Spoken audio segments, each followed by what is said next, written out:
Hello, friends and fellow entrepreneurs. So last week we wrapped up our 7-part series about the most common reasons why your startup might be failing.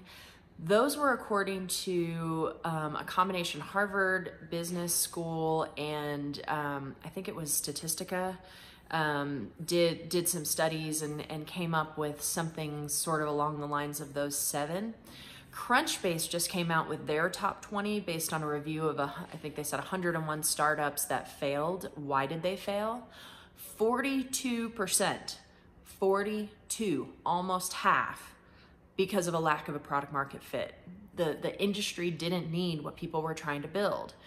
This is why we say the startup program is so important. This is why we say customer validation is so important. This is why we say product validation is so important.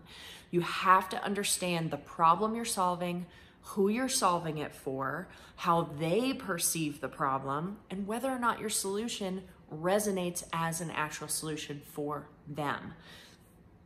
A lot of people start businesses because they're frustrated that there's a lack in the market for something that they need. You are a constituency of one. You are not enough to determine whether or not there's a market. Certainly not enough to determine for an investor to determine that it's reasonable to invest in your idea. You have to have real data. There's gotta be a pull in the market. And in order to understand that, you have to know the problem. You have to know who your users are and how they perceive the problem. And you have to know that the way that you are trying to solve that problem resonates with those people.